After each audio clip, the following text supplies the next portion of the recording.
مرنے کے بعد بھی اولاد سے رشتہ ٹوٹتا نہیں ماں باپ کا۔ جس طرح زندگی میں والدین کے حقوق ہیں اولاد کے ذمے، مرنے کے بعد بھی والدین کے حقوق اولاد کے ذمے واجب الادا ہوتے ہیں۔ مختلف احادیث میں ان کا ذکر موجود ہے۔ پہلا حق الصلاۃ علیہما، ان پر جنازہ پڑھنا ہے۔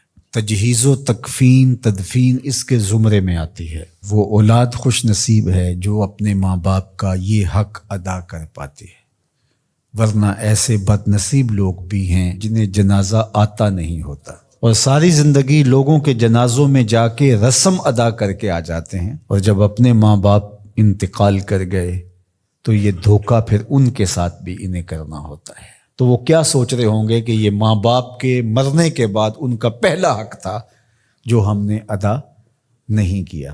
دوسرا حق استغفار لہما، ان کے لیے بخشش کی دعا کرنا، مغفرت کی دعائیں کرنا، اے اللہ ان کی مغفرت فرما۔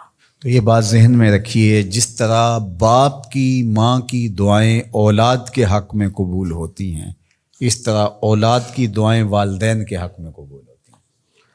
تو ان کے لیے استغفار کیا جائے۔ ایک شخص فوت ہوا اور اپنی بدعمالیوں کی وجہ سے قبر میں جکڑا گیا، تو بعد میں اچانک اس سے عذاب اٹھا لیا گیا کچھ عرصے کے بعد۔ تو بارگاہ عزدی میں عرض گزار ہوا، مالک میرے اعمال تو ایسے نہیں تھے کہ مجھے ان مشکلوں سے نکال کے کھڑکی کھول دی گئی جنت کی، تو کہا کہ تیرے مرنے کے بعد تیری بیوی کے ہاں جو بیٹا پیدا ہوا، تیرا بچہ پیدا ہوا، پھر اس نے اس کو پروان چڑھایا، اب وہ بولنے لگا اور اس کو وہ درس گاہ میں چھوڑ آئی، تو استاد نے اس کو پڑھایا، بیٹا پڑھو بسم اللہ الرحمن الرحیم، تو اس نے یہ پڑھا، مجھے شرم آئی کہ اس کا بیٹا مجھے رحمان الرحیم کہہ رہا ہے اور میں اس کو عذاب دوں۔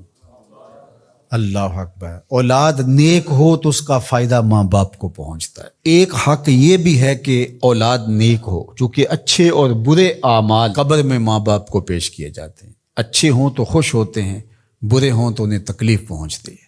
اس لیے ماں باپ کا مرنے کے بعد جو اولاد کے ذمے حق ہے، ان میں سے ایک حق یہ ہے کہ وہ نیک اور صالح ہوں تاکہ ان کو قبر میں راحت پہنچے۔ تیسرا حق ماں باپ کا جو اولاد کے ذمے ہے وہ انفاذ العہد ہے، ان کے عہد پورے کرنے، ان کے وعدے پورے کرنے۔ یعنی انہوں نے جو عہد کر رکھا تھا کسی وجہ سے پورا نہیں کر سکے، تو اولاد کے ذمے ہے کہ وہ اس کو ادا کرے۔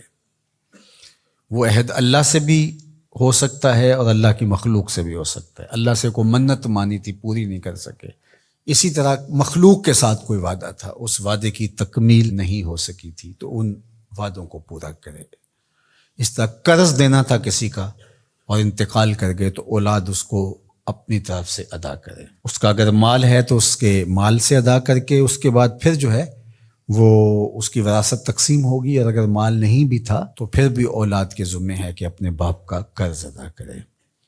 اور یہ اگر جنازہ پڑھنے سے پہلے کر دیا جائے تو یہ سب سے اچھا اور سب سے بہتر ہے۔ ایک تو یہ ہے کہ انہوں نے جو وعدے کر رکھے تھے، ان کے جو عہد تھے وہ پورے کرے، لیکن اس کے زمرے کے اندر وہ واجب کی سطح تک تو نہیں ہے، لیکن ان کے حقوق میں سے ہے کہ ان کے معمولات خیر کو جاری رکھے۔ یعنی جو وہ اچھے کام کرتے تھے، غریبوں کی مدد کرتے تھے، لوگوں کو کھانا کھلاتے تھے، اپنے علاقے کی مساجد کی ذمہ داریاں لیے ہوئے تھے، مدارس کی ذمہ داریاں لیے ہوئے تھے، غرباء کے علاج معالجے کی ذمہ داریاں لیے ہوئے تھے، اس طرح اور رفاعی ذمہ داریاں اپنے ذمہ انہوں نے لے رکھی تھی، تو ان کے انتقال کے بعد اگر صلاحیت اور حالت مالی ایسی ہو تو اولاد کو اس تسلسل کو ٹوٹنے نہیں دینا چاہیے، کہ یہ نہیں ہے کہ اب والد صاحب چلے گئے، ماں چلی گئی، تو غریب رشتہ دار جو پردے سے ان کی مدد ہوتی تھی اور ان کے گھر کا چولہا جلتا تھا، تو ماں کے جانے کے بعد اب اولاد کہے کہ یہ آپ کا اور اس کا تعلق تھا، وہ چلی گئی تو کام ختم نہیں۔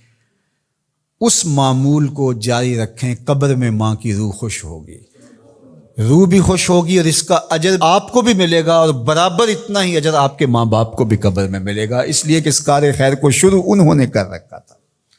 تو جو معمولات خیر ہیں ماں باپ کے، ان کو جاری رکھا جائے۔ چوتھا حق ماں باپ کا مرنے کے بعد جو اولاد کے ذمے عائد ہوتا ہے وہ ہے بر الاصدقاء، حسن سلوک کرنا باپ کے دوستوں کے ساتھ اور ماں کی سہیلیوں کے ساتھ.